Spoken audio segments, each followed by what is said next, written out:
Bismillahirrahmanirrahim. Assalamualaikum warahmatullahi wabarakatuh. Salaman kita ilaika wa hadiyatina wa nabi Muhammadin sallallahu alaihi wasallam wa ala alihi washabihi wa dzurriyyati wa ahli baiti al-kiram ila jami'i wal mursalin wa ila jami'il malaikati wal mukarramin wa ila jami'i tabi'in tabi'in wa ulama ilah wal awliya ilahi innaka wa ila jami'i muhaddisin wa mufassirin fi syu'un syai'in al-qabari wa syai'in syawkani wa syai'in Abdul Jilani wa syai'in Jalaluddin al-Mahali wa syai'in Jalaluddin Asyuti wa syai'in Muhammad Asyawni wa syai'in Mahmud Mukasir wa syai'in Mahmud Al-Alusi wa syai'in Al-Ansari Al-Qutubi wa syai'in Nawawi Al-Bantani wa syai'in Al-Syawni wa syai'in Mutawalli Al-Sya'rawi wa syai'in Wabara Juhairi wa syai'in Muhammad Quraidiyah wa Husan Syekh Bisri Mustafa Rambang Syekh kita Al-Ibris wa syai'in Masyayikhina wa syai'in Masyayikhina wa ma'alim hukukun aliyah lazim mu'minina wal minat wal muslimina wal muslimat syai'in ilaihul Fatihah.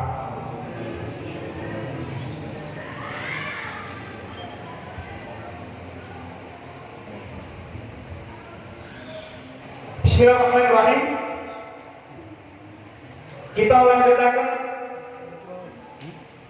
Kita lanjutakan surah Al-Baqarah ayat ayat kita 82. Awal 82. Ini pas rukuk nih mandek ini. Kalau Allah Ta'ala Al-Quran yang hadir, A'udzu billahi minasyaitonir rajim. Bismillahirrahmanirrahim. Wa idz akhadna mitsaqa bani Israil la ta'buduna illallah wa bil walidayni ihsana wa dhil qurba wal yatama wal masakin wa qulu lin-nasi husna wa aqimus sholata wa tawallaitum illa qalilan minkum wa antum mu'ridun. Setunggal ayat mawon. Wa idz akhadna lan ing nalikane mundhut sapa ingsun mitsaqa bani Israil ing janjine bani Israil. La ta'buduna aja padha nyembah sapa sira kabeh illallah angin Allah. Wa bil walidaini lan becik ana bagus ana ing wong tuwa loro ihsanan kelawan bagus temen. Ihsanan kelawan bagus temen wa bil qurba lan kang duweni hubungan sangat. Wal yatama lan pira-pira bocah yatim. Wal masakin lan pira-pira wong miskin. Wa qulu lan ngucap sapa sira linasi marang manungsa husnan kelawan bagus. Wa aqimu lan padha nglakoni sira kabeh as-sholata ing sembahyang. Wa atu lan ngetokno sapa sira kabeh az-zakata ing zakat. Summa tawallaitu mongko kami ningu sapa sira kabeh illa qalilan nanging setitik minggu saking sira kabeh.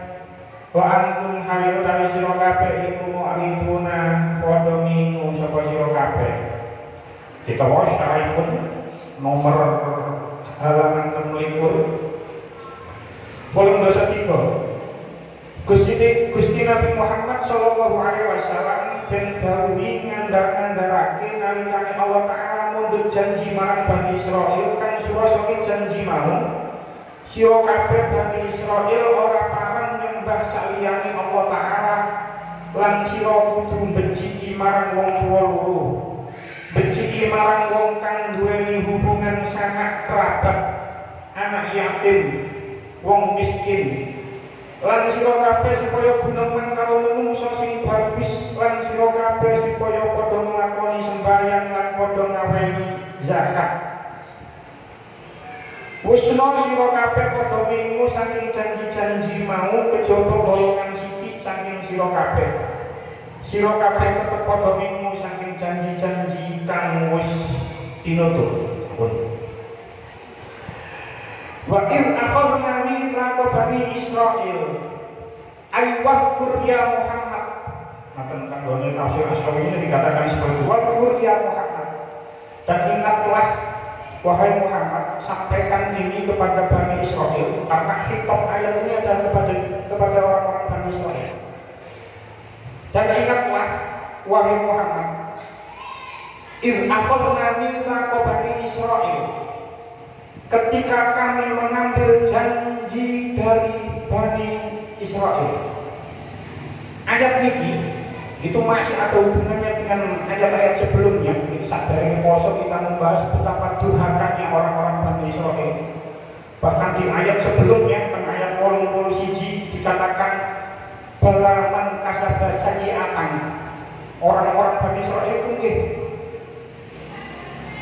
kasaba sayyi'atan. Mereka itu sudah rutinitas melakukan kejelekan berupa kesyirikan, itu sudah merupakan rutinitas. Wa ahatat bihi khati'atuhu. Ayat 81 cek eling nonton perayaan ulang misalnya. Wa ahatat bihi khati'atuhu, dan mereka telah tenggelam di dalam dosa. Mereka sudah tenggelam di dalam dosa, sehingga mereka diliputi oleh dosa-dosa. Dan ini seperti itu lagi. Iz akhadna mitsaqa bani Israil. Wa ya Muhammad, saat ini iz akhadna mitsaqa bani Israil. Ingatlah ketika kami mengambil janji dari Bani Israil. Mitsak, kan kitab tafsir sing jenenge kitab Syarhul Tafsir karangane Syekh Ali As-Sabuni. Beliau meninggal sekitar 2 tahun yang lalu. Niku teng kitab tafsiripun Syekh Ali As-Sabuni dawuh, al-mitsaku huwa al-ahdu al-mu'akkadu bil yamini ghayat at-ta'kid. Sing jenenge mitsak, mitsak Bani Israil, mitsak itu adalah janji yang dikuatkan dengan sumpah. Ini ngomong janji terus dikuatkan dengan sumpah, itu namanya mitsak.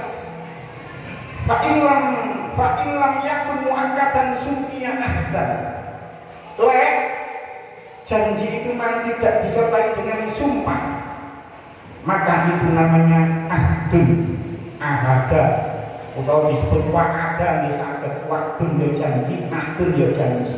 Tapi kalau disertai dengan sumpah, itu derajatnya itu lebih tinggi. Jadi mitsak itu derajatnya lebih tinggi dari sekedar ahdun atau wa'dun, karena mereka telah berjanji bil yamin, dengan sumpah. Nah, ulama berbeda pendapat kapan mitsak ini diucapkan oleh Bani Israil. Ada 2 pendapat. Tafsir Al-Qurtubi, Tafsir Al-Qurtubi dikatakan ikhtalafa fil mitsaqi huna. Ulama berbeda pendapat di sini kapan mitsak itu. Faqala Makkiyun, menurut Imam Makki, huwa al-mitsaqu alladzi ukhidha alaihi hina ukhriju min sulbi adama kadzarri. Mitsak itu diucapkan, menurut Imam Makki, mitsak itu diucapkan ketika mereka dikeluarkan dari tulang sulbi Adam, dan mereka akhirnya keluar sebagai keturunan Nabi Adam. Jadi mitsak itu diucapkan biyen, bahkan menurut tenggone surah Al-A'raf ayat 117 kali dikatakan alastu bi rabbikum qalu bala syahidna. Bukankah aku ini sebagai Tuhan kalian semua? Mereka mengucapkan bala syahidna. Nggih, kula bersaksi. Jadi mitsak menurut pendapat yang ini itu diucapkan dulu, tuliskan. Tapi wakilah dan menurut pendapat yang lain, huwa mitsaqun ukhidha alaihim wa hum muqallaqu fi hayatihim ala alsinati anbiya'ihim. Mitsak itu, janji itu diambil ketika hidup mereka, ketika mereka masih hidup dan mereka sudah dalam keadaan berakal. Artinya wis balik, wis duwe akal, balik. Ala alsinati anbiya'ihim, disampaikan kepada lisan nabi mereka. Jadi contoh Bani Israil yang hidup di zaman Nabi Musa. Jadi mereka ini sudah berjanji, sudah bermitsak. Ayatnya mitsak. Sudah bermitsak kalau di sini mitsak ini kita sudah mengucapkan misak ini kepada Nabi Musa. Kalau konteksnya ayat ini memang Nabi Musa, umat Bani Israel di zaman Nabi Musa. Jadi misak ini sudah diucapkan oleh mereka ketika mereka hidup dan mereka berakal melalui lisan Nabi mereka. Pertanyaan ini, apa misak mereka? Apa janji mereka kepada Allah? Janji mereka kepada Allah niku enten 8 teng ayat ini. Ada 8 janji orang-orang Bani Israel yang diucapkan kepada Allah, dan janji itu disampaikan dengan menggunakan sumpah. Napa mawon janji niki? Sebenarnya janji ini adalah janji yang bersifat umum. Semua umat agama samawi itu sudah diberi janji seperti ini, diberi syariat seperti ini. Bahkan andai orang-orang ateis yang bukan percaya agama, itu mereka juga harusnya melakukan salah satu dari janji 8 ini, karena ini ada nanti hubungannya dengan interaksi sama manusia. Jadi janji 8 janji teng ayat ini itu adalah sebenarnya syariat umum yang juga diturunkan kepada semua agama samawi, tidak hanya Yahudi, tidak hanya kepada Bani Israel, tiang Nasrani nggih ngoten, tiang Islam nggih ngoten sami. Mungkin insya Allah tengah ayat kita terangkan. 8 janji itu adalah yang pertama, la ta'buduna illallah. Jangan kamu menyembah selain Allah. Ini adalah janji pertama yang diucapkan oleh Bani Israel. La ta'buduna illallah. Jangan kamu menyembah kecuali kepada Allah. Ayat ini la ta'buduna, dan beberapa tafsir dikatakan la saged diwaca damel ya layak buduna, saged diwaca la ta'budu, tapi la ta'budu itu adalah qiraah yang syaf, jadi langkah ojo diamalno. Jadi iso la ta'buduna, iso layak buduna. Ini adalah janji pertama yang diucapkan oleh Bani Israel kepada Allah. La ta'buduna illallah. Nggih. Kula berjanji tidak akan menyembah selain Allah. Niki sesuai dengan ayat 56 surah Az-Dzurriyyah yang mana kita semua sudah hafal sejak kecil. Wa ma khalaqtul jinna wal insa illa liya'budun, dan tidaklah aku menciptakan jin dan manusia kecuali untuk menyembah. Jadi memang tujuan manusia diciptakan ini bukan hanya manusia, jin juga, itu adalah untuk beribadah, untuk menyembah kepada Allah. Dan isi dari perjanjian ini yang pertama itu adalah la ta'buduna illallah. Nah, janji seperti ini niku tidak hanya dimulai sejak Bani Israel. Ke zaman sisih sebelum Nabi Musa, zaman Nabi-Nabi, Nabi Adam, itu memang sudah disampaikan perintah untuk menyembah Allah. Dan setiap umat sejak Nabi Adam sampai akhir zaman itu sudah pasti diutus seorang rasul yang menyampaikan ajaran tauhid kepada umat tersebut. Jadi bukan enten ceritanya umat itu tidak ada yang menyampaikan rasul untuk menyampaikan ajaran tauhid, tidak ada. Jadi setiap umat dari zaman dulu sampai yaumil kiamat itu pasti ada rasul, yang rasul tersebut bertugas menyampaikan wahyu untuk mengajarkan ajaran tauhid kepada manusia. Dan niku disebutkan oleh Allah dalam surah Al-Anbiya ayat 20, wa ma arsalna min qablika min rasulin illa nuhi ilaihi annahu la ilaha illa ana fa'budun. Dan kami tidak mengutus seorang rasul sebelum engkau Muhammad, melainkan kami wahyukan kepadanya bahwa tidak ada Tuhan yang berhak disembah kecuali aku. Fa'budun, maka sembahlah. Jadi setiap umat dari zaman manusia awal sampai manusia akhir itu selalu ada rasul yang sudah diutus kepada mereka. Allah ngendika nggone surah An-Nahl ayat 36, wa laqad ba'atsna fi kulli ummatin rasulan wa laqad ba'atsna fi kulli ummatin rasulan an ibudullaha wajtanibut taghut. Dan sungguh kami benar-benar telah mengutus seorang rasul untuk setiap umat, sembahlah Allah dan jauhilah tauhid dan jauhilah berhala. Jadi ini adalah perintah nomor 1, ya la ta'buduna illallah. Orang-orang Bani Israil sudah berjanji tidak akan menyembah kecuali kepada Allah, dan janji ini sudah ada sejak zaman Nabi Adam ila yaumil kiamat. Lanjutannya ayat. Wa bil walidaini ihsanan, dan berbuat baiklah kepada kedua orang tua. Kalau di tafsir As-Sawi dikatakan wa anta bi haqqil walidaini aqba haqqillahi. Allah itu menyebut hak kepada kedua orang tua setelah hak kepada Allah, isyaratun ila annahu aqidul huquqi ba'da ibadatillah. Ini menunjukkan, ini adalah isyarat bahwasanya baik kepada kedua orang tua itu adalah hak yang paling unggul, yang paling kuat, yang paling utama setelah beribadah kepada Allah. Jadi saat paling ibadah kepada Allah, yang hak yang paling utama itu adalah berbuat baik kepada kedua orang tua. Dan ini disebutkan Allah kali Allah dalam ayat yang sangat banyak.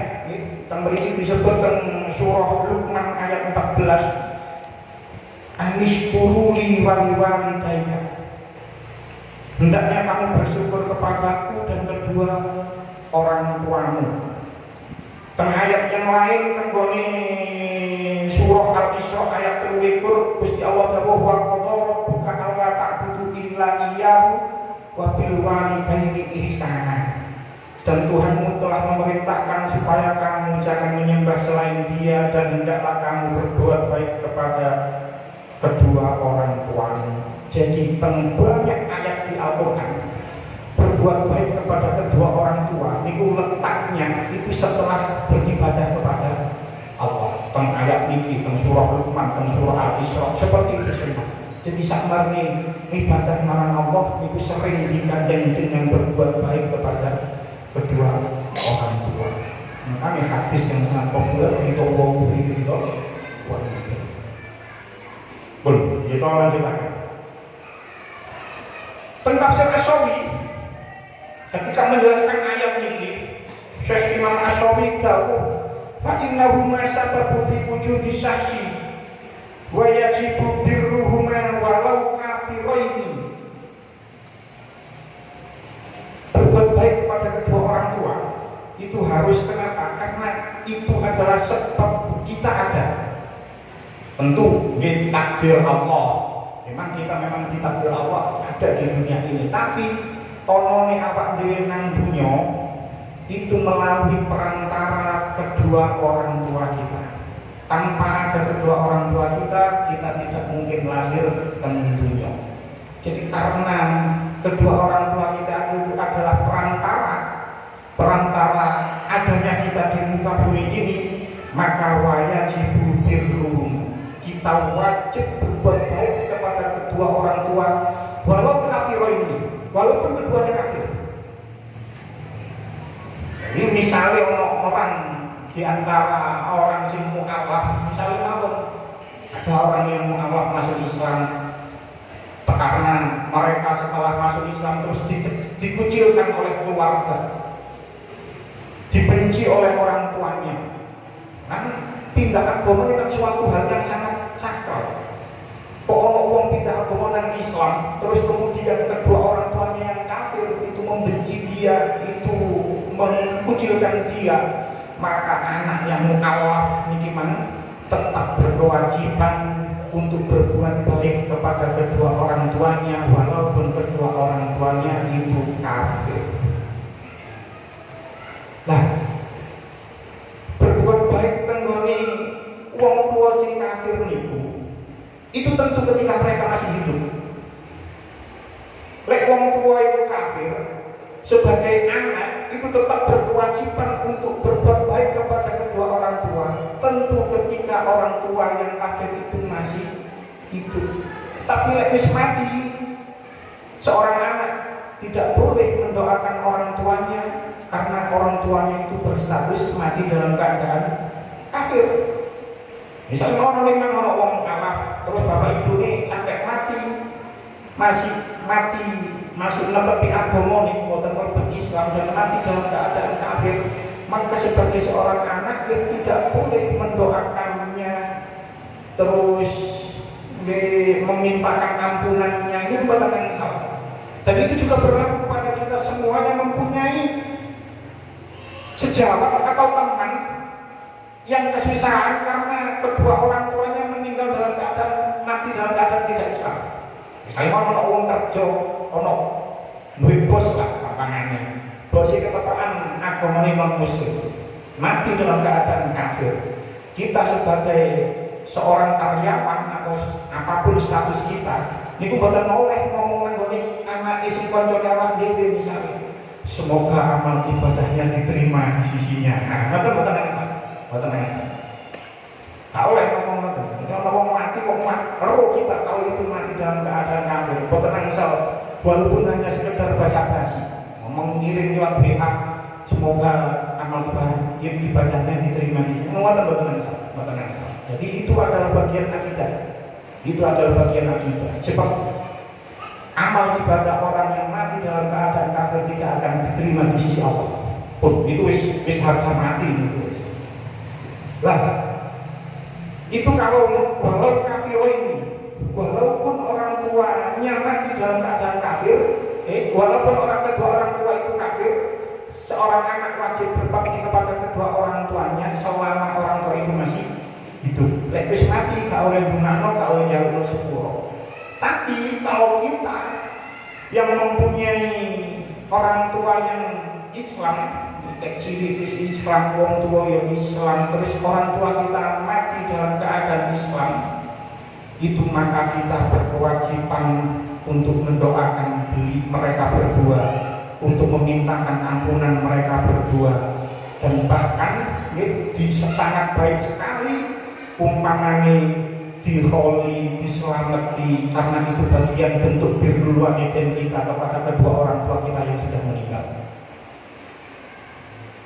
Itu kalau sudah meninggal, lek cik urip, maka kewajiban kita untuk berbuat baik kepada kedua orang tua kita. Bahkan dalam surah Al-Isra ayat 33 kita insyaallah sampun ngapal kabeh. Fala taqul lahuma uffin wa la tanharhuma wa qul lahuma qawlan karima. Dan janganlah kamu berkata kepada mereka berdua ojo walatan haruma, dan jangan kau membentak keduanya wa qul lahuma qawlan karima, dan katakanlah kepada mereka, kepada keduanya perkataan yang baik, perkataan yang mulia.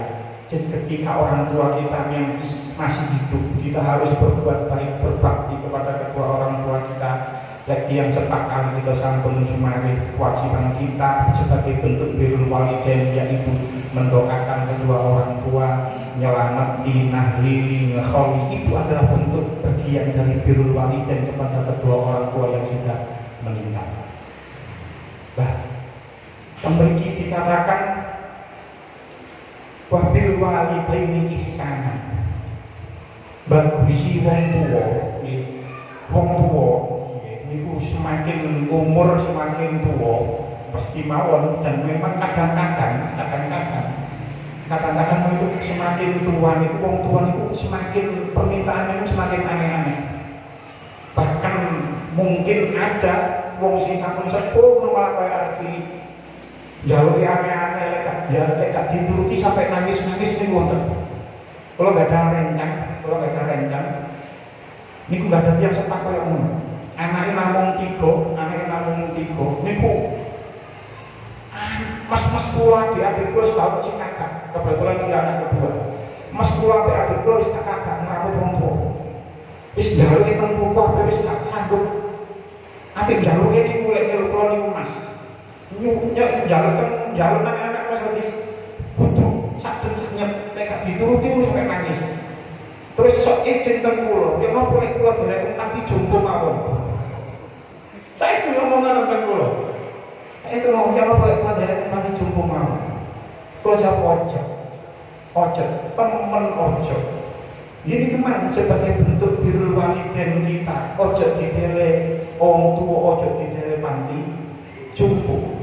Kalau wale lek sampean nekat derek warna nggone panti jumbo, ojo salah ngomong lek sampean tuwek ambek anak sampean didele nang panti jumbo. Ojo salah ngomong sampean koyo ngono. Ya akhirnya alhamdulillah sampai ibunya ini meninggal kita didele panti jumbo temenan. Tapi wis izin orang tua gak pulau nih. Jadi itu adalah bentuk birrul walidain kita untuk tetap berbuat baik kepada kedua orang tua kita, walaupun kata-kata orang tua itu semakin tua permintaannya aneh-aneh. Bahkan ada yang seperti anak kecil memang, tapi kita sebagai orang tua, sebagai anak tetap berkewajiban untuk berbuat baik kepada mereka. Nah, tengah ayat ini Gusti Allah dapat menggunakan ihsanan. Wa bil walidaini ihsanan. Ihsan itu setingkat di atas adil. Jadi adil itu nang kene, ihsan itu nang kene. Jadi ihsan itu di atas adil. Wong berbuat adil niku, nek adil niku sampeyan ngomong angel, berarti ihsan itu luwih angel. Wah, kudu adil iki angel. Berarti adil angel, ihsan tanpa angel.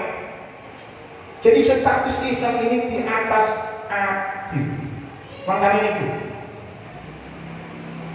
jenengan lek pas wae ngurung khutbah Jumat, lek krungu khotib ngomong innallaha ya'muru bil adli wal ihsan, iku ora mesti tangi, cekekal wong tangi. Ngantuk niku ilang lek krungu khotib ngomong innallaha ya'muru bil adli wal ihsan, ngantuk niku ilang. Ngantuk niku wah alhamdulillah wis mati. Innallaha ya'muru bil adli wal ihsan. Kita ini berubah wae nang pasar wal munkar wal baghi. Niku sebenarnya Pak, itu pasar lari gitu. Ngantuk hilang. Innallaha ya'muru bil adli wal ihsan. Sesungguhnya Allah memerintahkan dengan berbuat adil dan ihsan. Jadi adil sing baru ihsan. Wong iso adil baru kawan iso ihsan, tapi nek wong iso ihsan itu wong pasti salah. Apa itu ihsan? Kalau contohnya, ihsan itu ana wong misalnya diantem pisang. Terus wong sing diantem iki bales sing ngantem yo pisang. Maka itu namanya adil. Sikap bales sing disikat bales pisang. Itu namanya adil.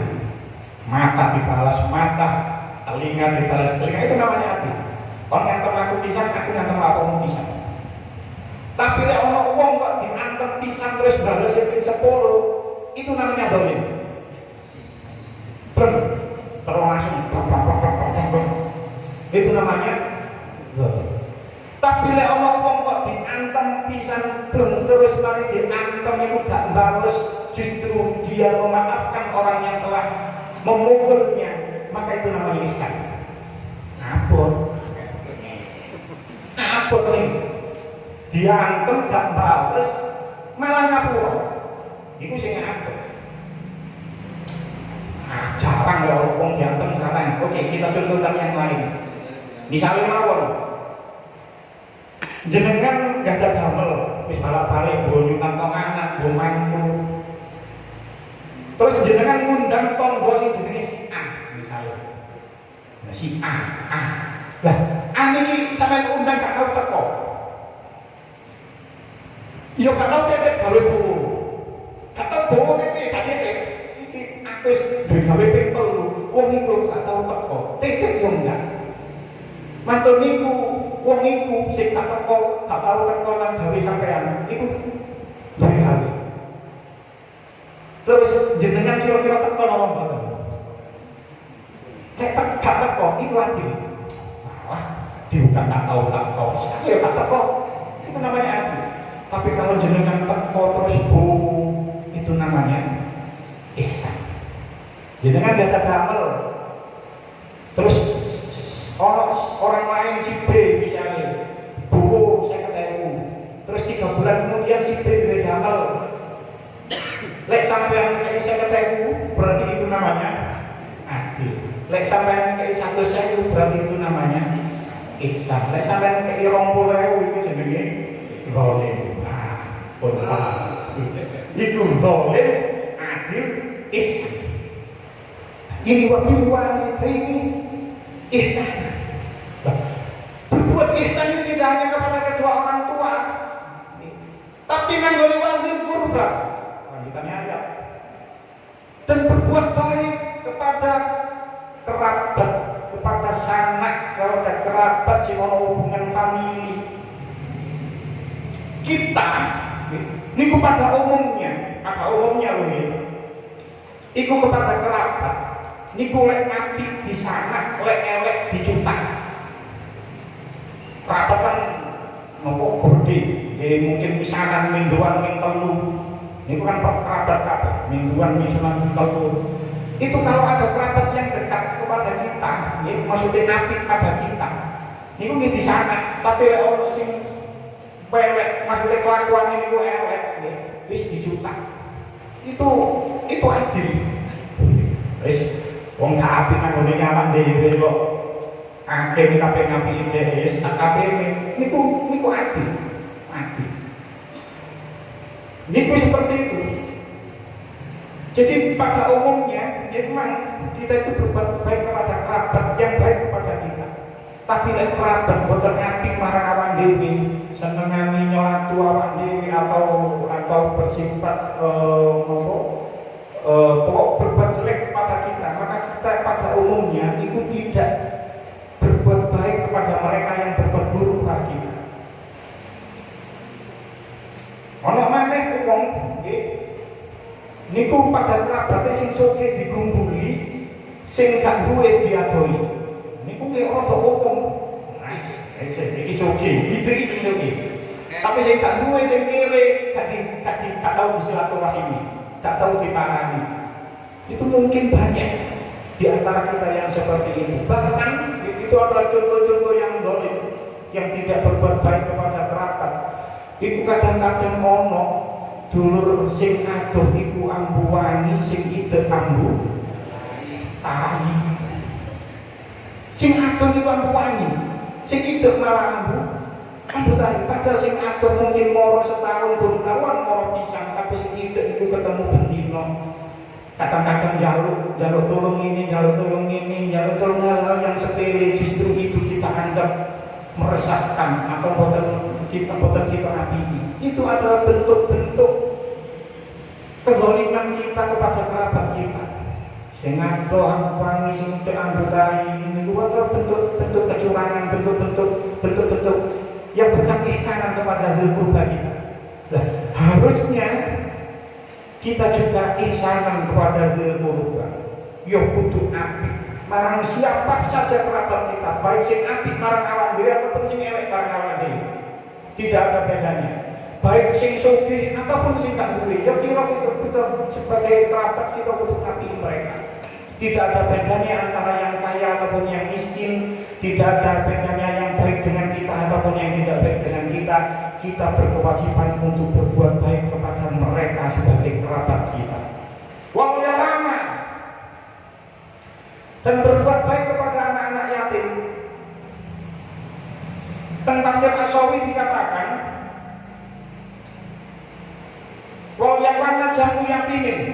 Yatim itu adalah jamak dari yatim. Wa huwa minal adamiyyin man faqada abahu. Lek nanggone menungso anak Adam. Lek ana anak yatim iku anak yang gak duwe bapak, iku anak yatim, gak duwe bapak. Wa min ghairihim man faqada umman. Tapi lek nanggone dudu menungso, nanggone hewan sing yatim iku lek hewan gak duwe ibu. Iku jenenge hewan sing yatim. Terus misalnya ibu mati terus iki yatim itu bapaknya. Lek menungso iku bapak, lek hewan iku ibu. Nang tafsir As-Sawi dikatakan seperti itu. Tapi tentang tafsir Al-Qurtubi menurut Imam Mawardi wahaka al-Mawardi annal yatima yuqalu fi bani adama fi faqatil ummi. Menurut Imam Mawardi, yatim, ya sesungguhnya yatim itu bisa juga dikatakan kepada anak Adam yang tidak mempunyai ibu. Itu ada menurut Imam Mawardi. Tapi tulisannya wal awwalu al-ma'ruf, pendapat yang pertama yang lebih kuat. Jadi pendapat yang pertama itu adalah yang lebih kuat. Walaupun menurut Imam Mawardi, misalnya orang anak cilik tak beribu itu tetap bisa dikatakan yatim, tapi tetap pendapat yang pertama yang mengatakan yang lebih kuat. Pun kita lanjutkan. Jadi kita juga harus berbuat baik kepada anak-anak yatim. Walaupun kita nggak boleh, konten sama ngomong larang. Wis ono bapak, ono mama kok jiduin bae kok misalnya seperti itu. Wong jiduin bae paman yo akeh. Wis gak usah berbuat baik ngono.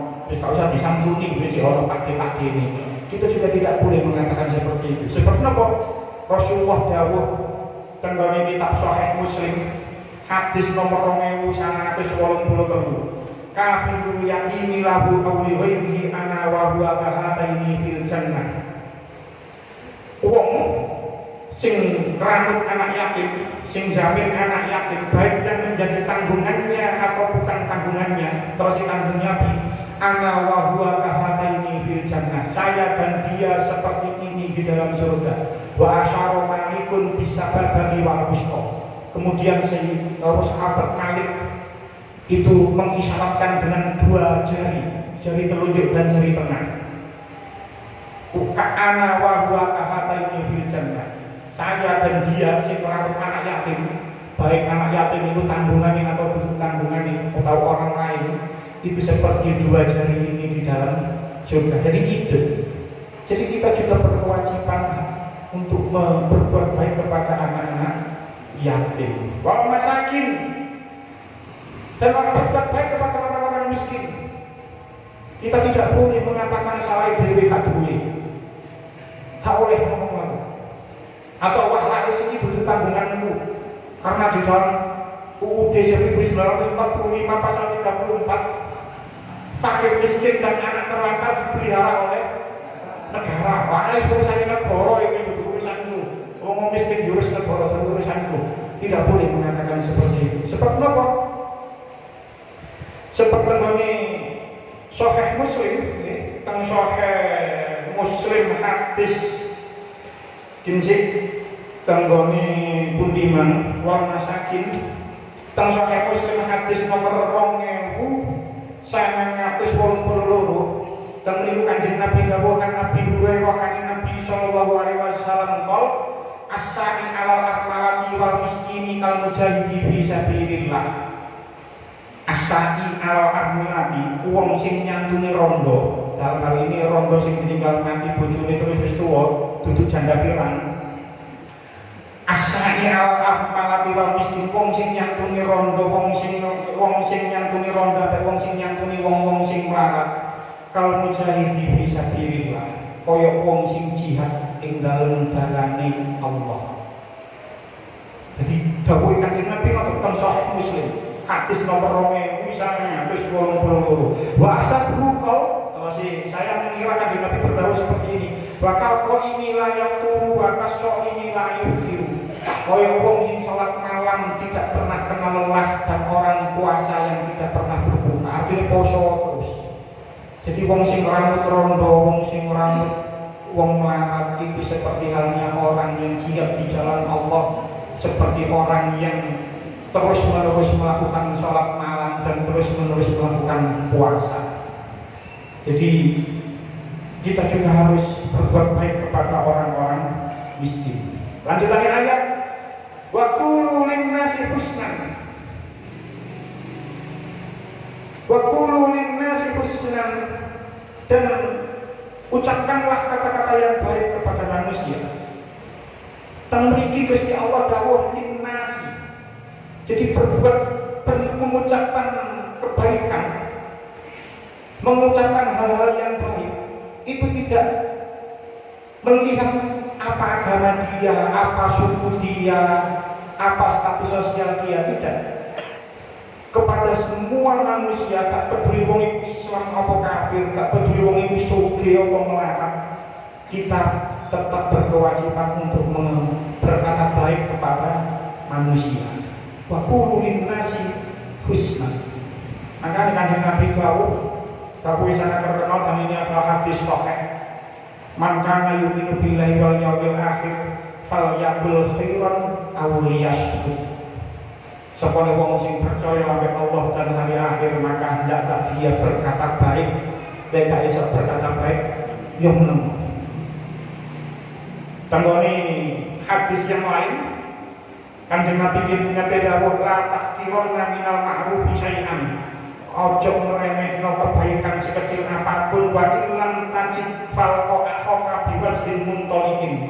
Lek pancen awakmu gak iso menemukan kebaikan berbuat baik iku maka kalau kamu bertemu dengan saudaramu sesama Islam, maka bertemulah dengan wajah yang cerah. Jadi sini sumpah, ojo permu tarik ketemu koncone. Itu adalah bagian dari bagian dari ayat ini. Dia berbuat fatwa kulin nasi husna. Daripada gak iso kebaikan itu pokoknya ketemu sumpah itu bagian dari kebaikan. Nomor itu wa aqimus sholata.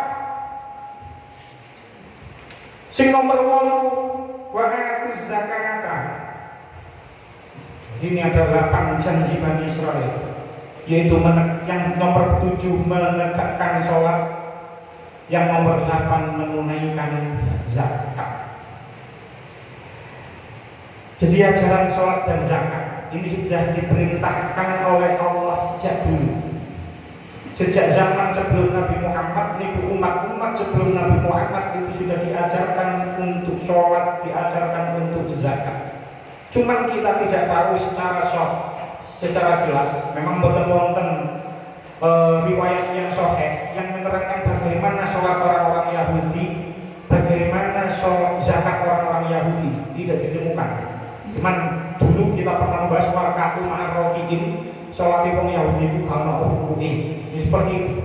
Cuma kita tidak tahu sholatnya bagaimana, zakatnya bagaimana. Tapi yang jelas orang-orang Yahudi itu juga diperintahkan sholat, juga diperintahkan untuk zakat.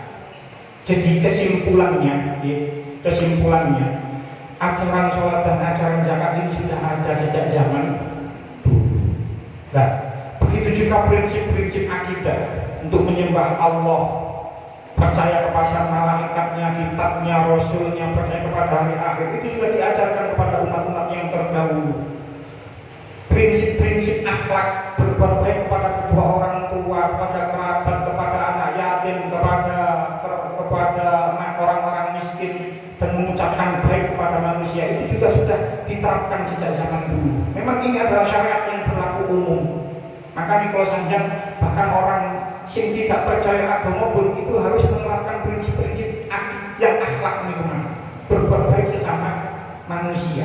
Itu juga harus diterapkan. Awalnya orang-orang Bani Israel bisa melakukan kedelapan ini. Wong ini sangat dilakoni.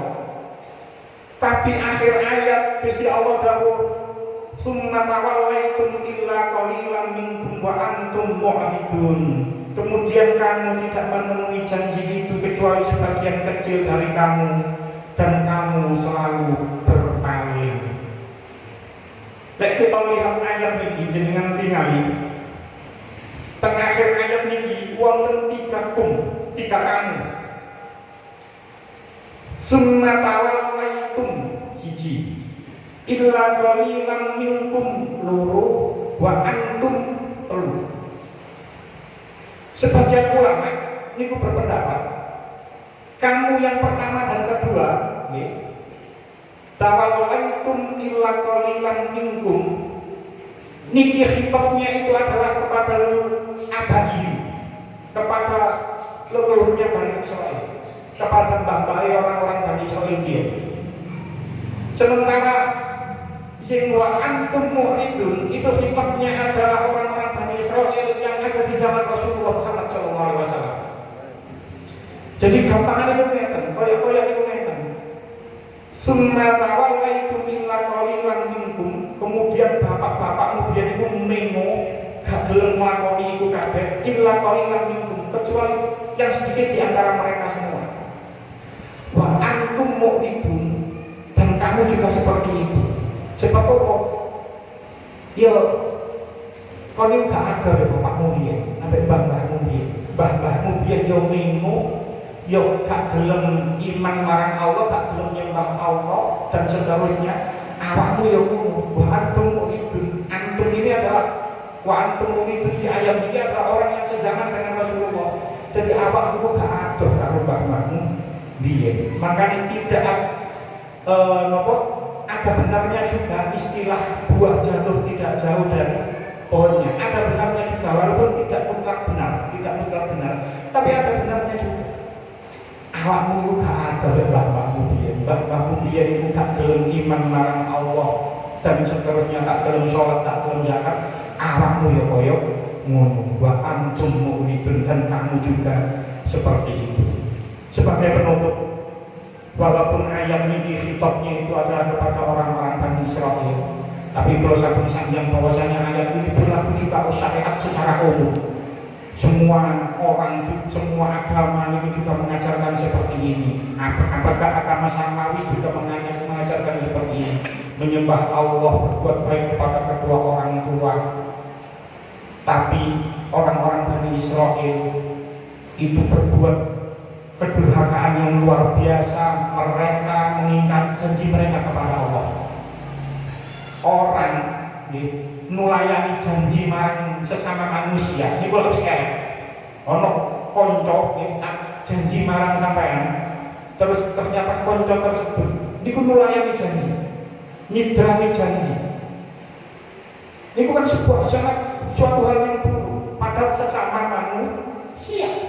Dan ini janji marang Allah kok dinulayani, itu betapa buruknya orang yang melakukan seperti ini. Janji marang menungso, padha-padha menungso nulayani janji elek, apa maneh janji marang Allah. Nah, itu adalah renungan bagi kita semua. Ini adalah sebagai bahan renungan bagi kita semua. Kita sholat 5 waktu ketika iftitah niku mesti maca inna sholati wa nusuki wa mahyaya wa mamati lillahi rabbil alamin. Pertanyaannya, apakah kita sudah benar-benar mengucapkan seperti itu, sudah sesuai dengan tindakan kita, amalan kita sehari-hari? Kita setiap sholat ngomong sesungguhnya sholatku, ibadahku, hidupku dan matiku hanya untuk Allah Tuhan semesta alam. Apakah yang kita ucapkan setiap hari itu juga sesuai dengan tindakan kita, amalan kita sehari-hari? Itu hanya hati kita sendiri yang bisa menjawab. Isi sesingsi menjawab artinya gini-gini. Tapi ojo bening wah lek ngono wis gak usah maca iftitah ae. Cek gak janji marang Allah ya ojo. Jadi mau tetap maca iftitah sambil memperbaiki diri, sambil merenung apakah yang kita ucapkan setiap sholat itu sudah sesuai dengan amalan kita sehari-hari. Pun jangan semata mugi-mugi dan kami yang manfaat. Bismillahirrahmanirrahim. Assalamualaikum warahmatullahi wabarakatuh. Allahumma ja'alna wa awladana wa dhurriyyatina min ahli ilmi wa ahli khair wa la taj'alna wa iyyahum min ahli syarr wa dhair. Allahumma ja'alna wa iyyahum min ibadika shalihin. Allahumma ja'alna wa iyyahum min ibadika shalihin. Allahumma ja'alna wa iyyahum min ibadika shalihin. Rabbana atina fid dunya hasanah wa fil akhirati hasanah wa qina adzabannar. Wassallallahu ala sayyidina Muhammadin nabiyil ummi wa ala alihi wa sahbihi wa sallam. Alhamdulillahirabbil alamin. Assalamualaikum warahmatullahi wabarakatuh.